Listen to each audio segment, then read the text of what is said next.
Hello again, physicists. Today's video is going to be a review of the topics that we've discussed in class for the past couple days. And those topics were free body diagrams and something called net force. Keep in mind that we need to keep track of our vocabulary and our use of that vocabulary in this particular unit, because one small word will make a world of difference as to how you interpret a situation. So to begin, just to review what a free body diagram actually is, it is an illustration or picture that will show us all of the external forces acting on a particular system.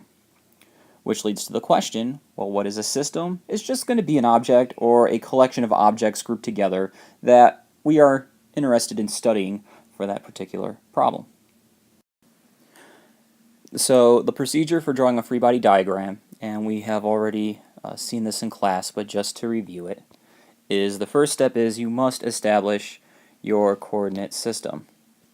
Reason being, forces will add or subtract based on the directions that they are pointing in, and we need to be detailed about what those directions may be. Most of our coordinate systems will refer to the Cartesian plane, where you have a positive y and x axis, and therefore also negative x and negative y axes as well. Once you've decided what your coordinate system will be and how it lines up with your situation, you identify what object or groups of objects will be studied. In other words, what will your system be for your free body diagram. After you've determined your system, you need to figure out what are all of the external forces acting on that system. And once you've identified them, you draw and label those external forces using vectors, since force is a vector. The direction the arrow points in will tell us the direction that force is acting in.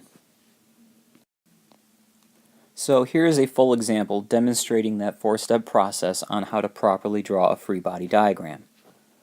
Our scenario will be pushing a block across a flat surface with friction present. Keep in mind that some problems will say that the surface is frictionless, in which case you wouldn't account for friction in your free body diagram. So first step is I need to establish a coordinate system. I'm going to say that to the right is the positive x direction and up is the positive y direction. Next, I need to determine what my system will actually be. I'm going to say that the block that is being pushed, that is my system. And now I need to keep in mind what are the external forces acting upon that block. I have four in all. I have the gravitational force, because the Earth is pulling down on the block. I have the normal force due to the surface pushing up on the block. I have a force due to friction, since there is friction present on the surface. And then I have the force of me actually pushing the block, which we will refer to those forces of pushing as an applied force, F subscript A. So I have a total of four forces I need to draw into this free body diagram.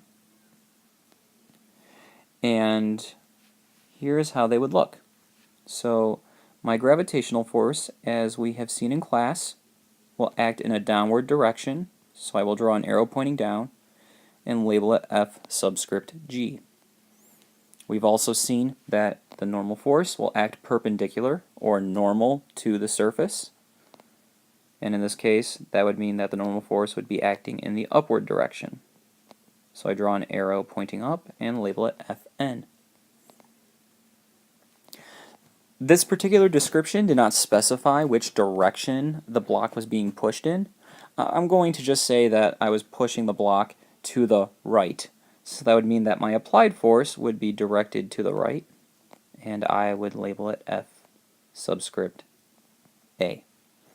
And lastly, keep in mind that if I'm pushing the block to the right like so, I would have a frictional force that would want to counteract the motion of this block. And if the block is being pushed and trying to move to the right, that means the frictional force will point in the opposite direction. So my friction will point to the left. I will label that F subscript F for force of friction. So there is a complete free body diagram. just keep in mind that if we wanted to be as accurate as possible with our free body diagram, each force that we draw in should be a certain length compared to relative strength. So for example, if my applied force was actually larger than my frictional force, that would mean that I really should make sure that the arrow representing my applied force is longer than the arrow representing my frictional force.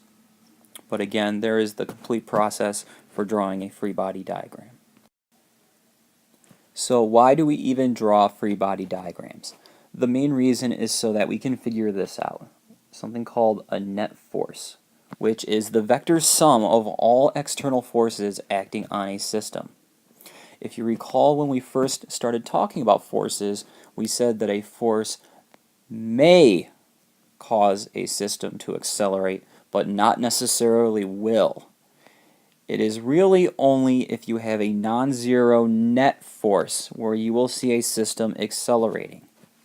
So for example, I have a free body diagram over here of a particular system, and I have two different forces acting on that system, F1 and F2. What I could do then with this, if I actually had numbers for F1 and F2, I could see, okay, well, it looks like that F1 plus F2, if there is a difference between those two forces, that would give me a net force. In this case, I've drawn what that net force may be in purple.